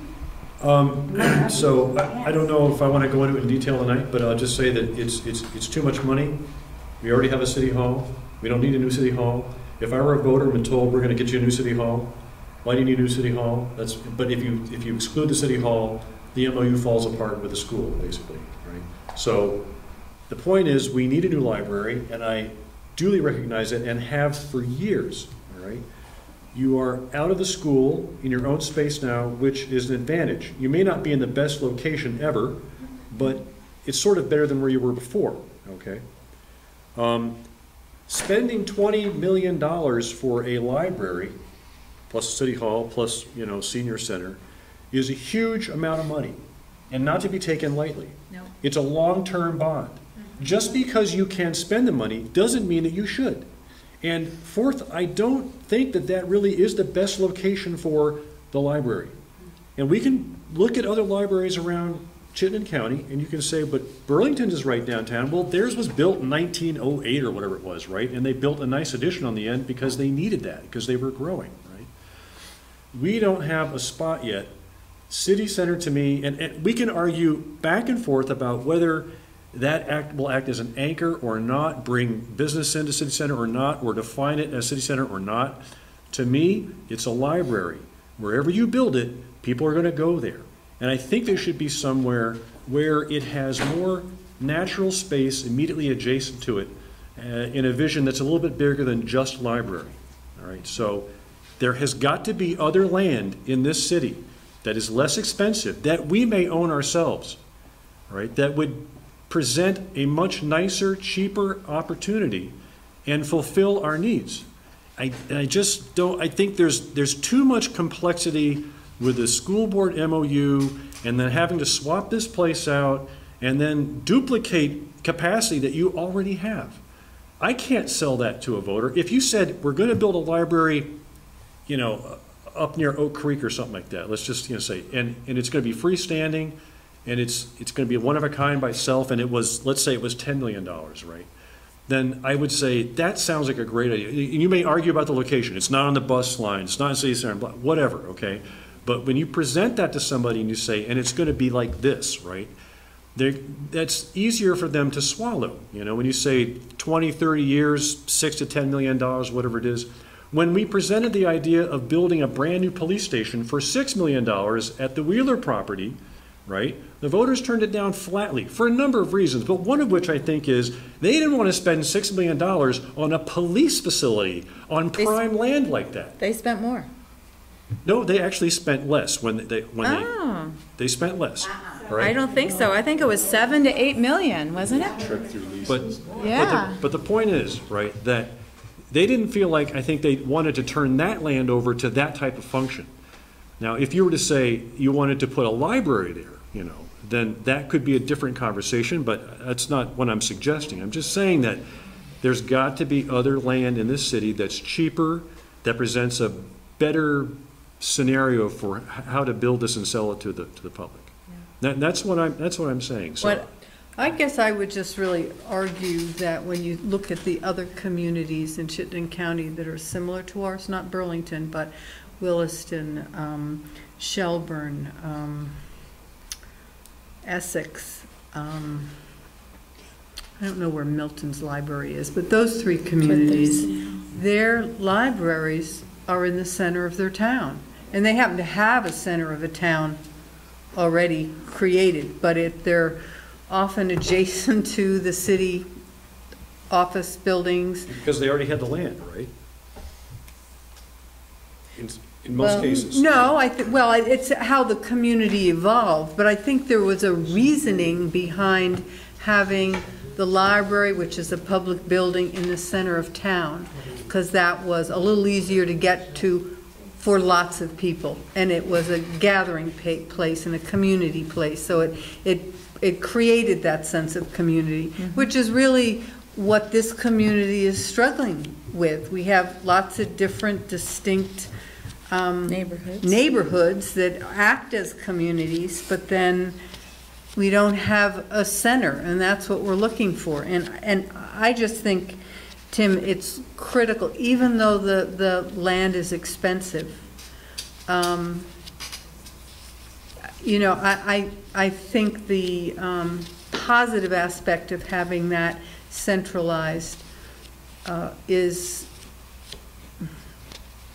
convincing to me, and I think, and I hope it will be convincing to the rest of or the majority of our residents, that does make sense, that putting it out at Oak Creek or, you know, on some piece of property we own somewhere just because we own it and it's, you know, only valued at $100,000 or $20,000 is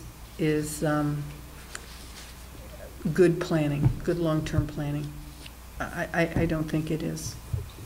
But we can, you know, I appreciate your difference of opinion. I just see it and see enough other communities that I think it challenges what you're saying, is just put it somewhere where it's cheap. Yes, Sandy? I just want to add, I came to 2 meetings at night here. I think they were in February and March, or January and February, and there were serious snowstorms going on. And when I got here, I mean, the parking lots were overflowing. I think once I almost didn't find a place to park. And they were all these visioning meetings. Right. And I was thinking there would be hardly anybody, or not very many people here because of the weather. And the place was full, and everybody had Post-its.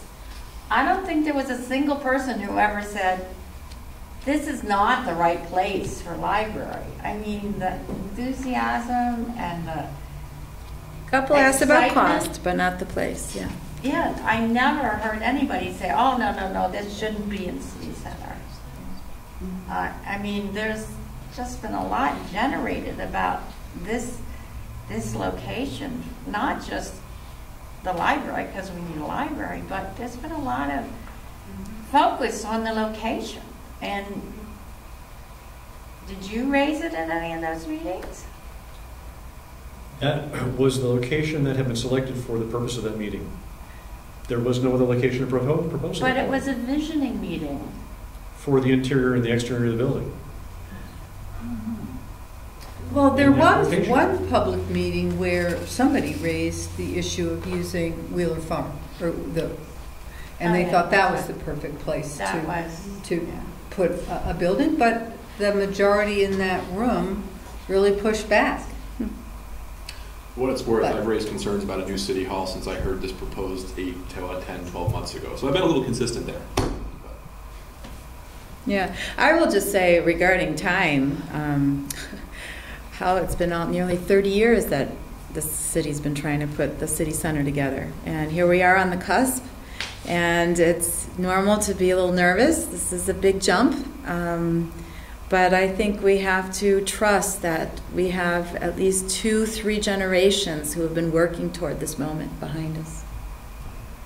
I think, Megan, that's I gotta kind of chuckle to myself because I said that before.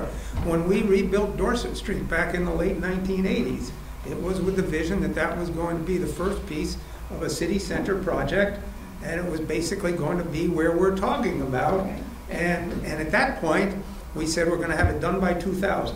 Right now, we're 2 decades behind already. But I think we can either settle for mediocrity and look to a future that makes South Burlington like, perfectly great community to live in, but not as good as we can be. And I think this takes us to be as good as we can be and contributes to that. And I think we owe it to the people that live here and that will live here in the future to do the best we can. And I think we can, I'm relatively confident we can convince the voters that that's what we should do. I want, when we have a survey, what is South Burlington to you, that it's more than gas stations in our city center? I really, really do. And I think that we have an opportunity here to make something beautiful. I need a gas station as much as anybody else. I need a convenience store as much as anybody else. But we got plenty of those, don't worry. Right. Yeah. But this is something that will really, really define what we are. To both of those points, I actually agree. I think the library should be in this space. I like that area. I'm just not sold that the city hall needs to be mashed on top of it.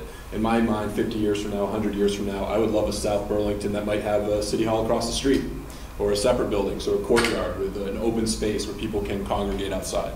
So I love the library in this location, right in front of this school. I like that location. I'm just not sold that we need a new city hall, really echoing the concerns that Tim raised about going to the public. Because this is a nice building.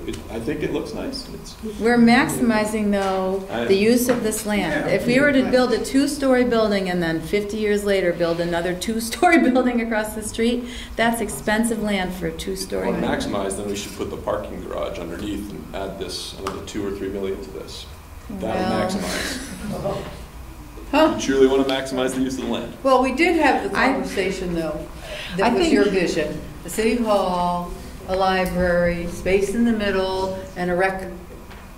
And that number was $35 million or something. And I think we have to be a little bit visionary here, okay? I truly believe climate change is a truth. It's happening. And I don't know if there are going to be days when they're going to cut off our electricity from such a time to such a time, when only so many cars can ride on our roads. I mean, who knows what the future is going to be, right? So I think that building the future around cars is a mistake. I'm going to say it right out there, that we are on a path toward our own destruction, and we have to really think that this is going to happen, and we have to think that way. I mean, I'm not, in the big think tank thinking about all these solutions like Elon Musk and everybody else, but we have to think about what that city is going to look like in the future. And I do not see a city of cars. We can't afford it. So should I sell my house and rent an apartment in one of the 5-story residentials right next to the library? Is that what you're suggesting? Maybe that day will come. I'm not saying anybody should do anything. I'm saying that we have to think about where we've come from and where we're going. And I think that where we've come from is, since the 1980s, we've been trying to put the city center into place. And where are we going? I mean, an underground parking garage is finishable space, so it could be repurposed if we got rid of all these darn cars. So, I mean, we could put walls up and use that space 10, 20 years from now. And then, yeah. I'm just saying, if affordable we want to maximize housing, space, perfect. let's go up a level. Dark and dingy and Yeah. All right, so have we given you the direction you need? Oh, Barb? Just one last thing about needing something that's in the center where we can all get to. I get really nervous when I hear people talking about using other land that the city owns.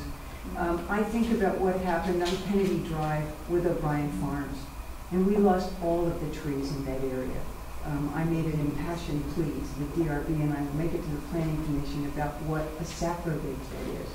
And I'm afraid that if we don't create this spot in the center, we talk about, well, there's a spot out there, there's a spot out there, there's a spot out there, we're going to lose more of our open space, and we're also going to then expect people to drive their cars to get there. And so there are multiple reasons, but for me, it's about open space and it's about access. You already lost the most beautiful birch grove on Market Street that you've ever seen in front of Central School for the Allard Square building. I understand. I just want to say that, I right? understand. And this It wasn't building would have been city-owned. Part of that. It wasn't city-owned. I understand what's happening on Market Street. It's happening, and you can always replant more trees. I mean, I hate to see tree cover lost as well for development, but in some cases, developers actually plant more trees. You go back 30 years later, it's more trees than you ever can believe. But I'm going to be kidding. Look at Butler Farms, for example. Look at Butler Farms, right? You know, and I Butler will be Farms too, was a meadow, Darn. right? And it's got the biggest trees now you've ever go through again. Well, we don't need to clear cut. No, I understand. I don't want to derail that part of the conversation, but I understand where you're coming from, but Okay, We so, can protect open space and access. so let's move on to the indoor recreation facility. Is that something we are prepared to discuss tonight? Kevin, I don't think we need to go too far on that this evening. If you would like, I can give a briefing on what I learned yesterday and where we might be at with it, or you can talk about where you're at in negotiations, and then I'll talk about alternatives. But I don't think it's something I think we're digging deep on the city center and the community building. Let's get significantly through that before we really, we're not trying to get this on a November ballot or anything, so. This is something that their new Economic Development Committee could really think about too, they were saying. And the Recreation and Parks Committee, but do you want to talk about where you're at in discussions, Recreation. Kevin, or not? You're not Yeah. really? We continue the dialogue with Tony. Brian is away for some time. We'll be back next week. We're nailing down the numbers. We're getting a refinement on the numbers. We're looking at an alternative that would probably tear down the entire building. Which building? Of the building out in front. Oh, okay, yeah. That entire garage building and build a new front for that meets, the front at least meeting code requirements, possibly providing office space for the staff as well. It's possible that the cost of new construction may be equal to or less than trying to renovate the old building. is that a brownfield? In all likelihood. Is there grant money available from EPA or anybody to recondition that in some way? Or? There could be. I have similar questions, but I was going to also ask for an executive session, because if that might factor into any negotiations with them. I've had residents raise concerns about the nature of the soils. Yeah, and we will do a complete environmental assessment of the property. Fortunately for us, I think Tony and Brian have been in the fuel business for decades and understand how to do that. So we would get a full environmental assessment of the property before moving forward with final negotiations with them. We're getting a refinement on some of the other costs as well, the concrete and a couple of other things. So, if I remember correctly, the Deemer Clock Tower Square next to the Kegel Sitco on Shelburne Road back in the mid-2000s, right? Or before that, they had to ask for a special drilled assessment of the soils to determine whether any of the previous tanks, because they go through iterations of tanks, right, had leaked anything that would be on their property, right? So there are some really concrete things that have to be done, what you're talking about, yep, to assure that the soils have not spread anything to any adjacent properties, Yes. So I just want to iterate that could be a real turning point, but it might be totally surmountable, It could be, and they often are surmountable. Yeah. They've been replacing tanks all over the state. Look at Sinex, right, with Town Center, right? So So he had an instance where it was more expensive to remediate the acreage that he wanted to near the garage than to, and so he had to reduce his design because of that, from the last thing I heard, so. Yeah, they ran into some real soil issues in that project. Yeah. Who pays for that? Is that the seller or the purchaser? It would be negotiated. Frankly, if we don't purchase or more likely lease the property, and they want to develop it, they're going to have to do the assessment. Somebody's going to have to do the assessment anyway. Anybody's going to want a clean site, so they're going to need to do that. But we would negotiate that. So it's been an oil company. In a conversation with Tony, I said, so what's your soil like? He said, we've taken care of that many years ago. That doesn't mean that we don't have to do our due diligence, but I think he is relatively confident that the soil is okay at this time. And they took out all their tanks. They took out their tanks a long time ago. So we may find that that's fine. Do you want me to then talk about the alternative possibility, or do you want to not? So we had, as some of you know, I'm on the board and have been for 21 years of Dorset Park Skating Association skating rinks, and we were, maybe 7 or 8 years ago, 6 years ago, we had a real problematic city manager at that time. Some of you may remember, and we were going to put a central entrance on the 2 rinks to complete the project as we had envisioned it many years ago. And unfortunately, and I think irresponsibly, that city manager wouldn't sign the permits necessary after we'd spent $50,000 to $60,000 on the design, and he wouldn't do it. He didn't believe in Dorset Park Skating Association. It was just plain stupid, and so we never did that. We now are reasonably close to paying off our debt, and we're revisiting the central entrance, and I think there's a reasonable chance we're going to proceed with that in the next short period of time, 2 years. And we could, and we discussed this last evening at our board meeting, just because we got to thinking, instead of a 1-story, we could go 2 stories, and we could put the South Burlington Recreation Department on that 2nd story, and we could put a dome out the back of the rinks. We would have to add parking. But there are some terrific benefits. Benefits are, that is the core of our recreational activities in town already, which is a great thing. With the central entrance, we're going to have expanded food service, so people who are participating in activities could then, even later in the evening, get a bite to eat, because we'll have an expanded cafeteria with, I think Bob Lequier said he's thinking 60 to 70, 75, 80 seats for our new cafeteria, an expanded pro shop where people could buy odds and ends, and so that becomes an option that I think we need to take a look at. The downside is we give up the TIF financing at Tony's property, but another upside of giving that up is Tony would then develop that commercially and would develop tax, and it would create tax revenue. And we don't know how much yet, but that's something that we've got to look at. Which would be greater than housing, which is what we're really focused on at the city center at this point. Well, it's going to be greater than the city having that and not paying any taxes at all. Yes, for darn sure. So the possibilities at the rink, we only, we've had one board meeting that we discussed it briefly and agreed we should have some discussions to see if it's really viable. And Tony is talking with the architects to get an updated figure of what it'll cost to build the addition at the entrance at this point. And we'll ask them what might it cost to put a 2nd story on that, and we can go forward from there. We certainly got the space, and we own the land, and so I think it becomes a potentially viable option for consideration before we go forward with anything. It just puts the other piece in the mix, and I think those are the only 2 logical sites. What constraints would there be on the use of the bubble, though?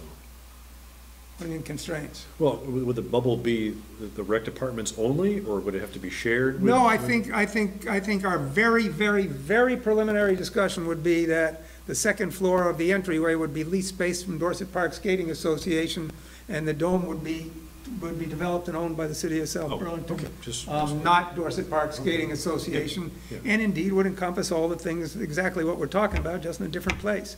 I think it's worthy of discussion, consideration, and especially we need to know what the tax loss is, tax revenue loss is on the Champlain Oil property, which is a very valuable piece of land. And Tony was clear. He's happy to have the city use it.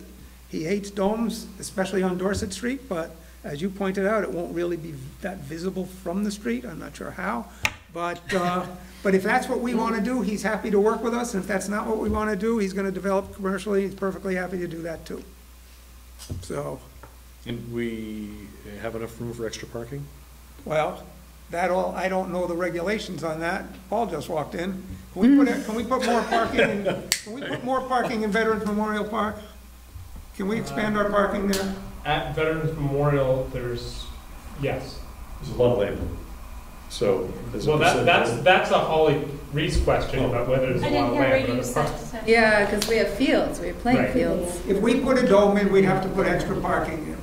I mean, in theory, that dome would go behind the rinks, and the extra parking would go immediately south of Rink 1, off the circle, so to speak. I think the parking at that memorial is at capacity, so if you're adding something additional in terms of an amenity, we would need to look at additional parking. Or a revamp of the circular parking that we currently have. Sure, but we have capacity for parking. So yes, this can be done. And it's something we gotta take a look at, and we'll take a look at it. It's not an emergency. Sometime over the next several weeks, we should have some discussions and see what might make sense. What happened to, I thought they were talking about a dome behind the skating rinks for soccer. That's still evidently on the table. That's the northeast.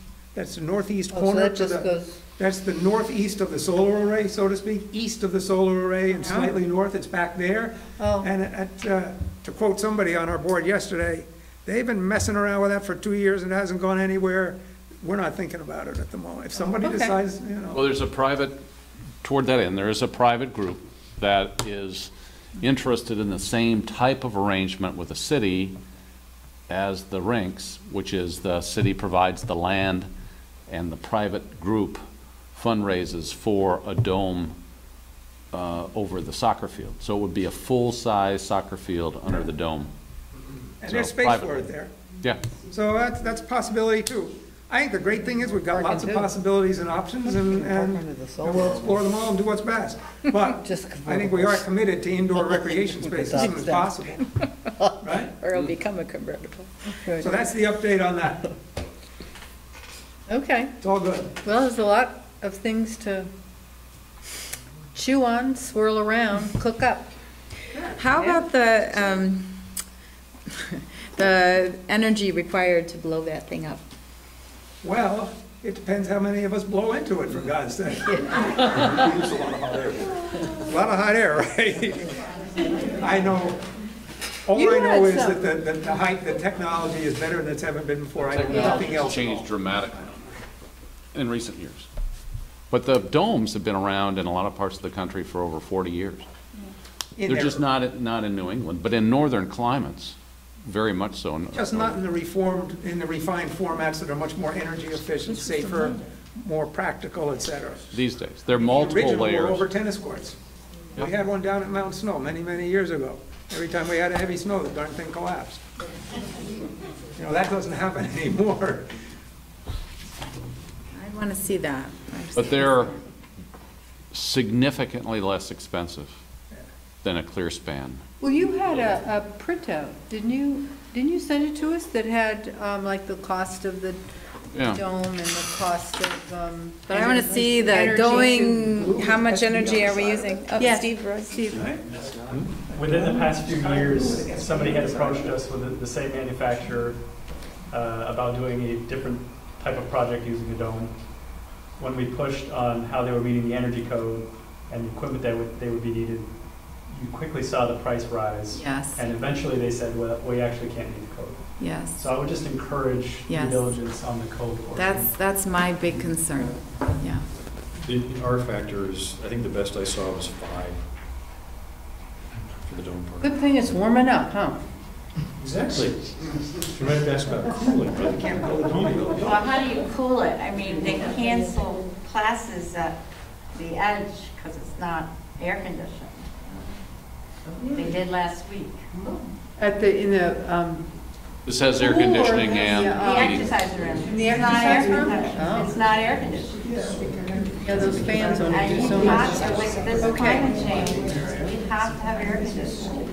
Well, there Just adding more. clearly, yeah, there clearly is a lot more discussion that we need on this, but it is, you know, worth, I think, discussing and getting the answers to I those think we questions. should follow the Amish and take some own lumber and climb up there and hammer and. You puncture it. Oh, yeah. Do a barn raising. A little barn Community raising. barn raising, No okay. nails near the, All right. No nails. Okay, what's up? Okay, I think we're ready to move on to item 7, which is other business, and we have a warrant. Yep. Tom, So I have a copy of the warrant going around just so you can look at it, and if approved, I have the official signatures. We mainly wanted to process this so that we could do the school district transfer of tax money on Friday. And Martha saw several other things just to add in that would be appropriate to pay at the same time. But the major one, of course, as you see, is the You need this money? school district transfer. Yeah. I move to approve the warrant as presented. I'll second. Any discussion? All in favor, signify by saying aye. Aye. Who's got the original? Okay. Thank you.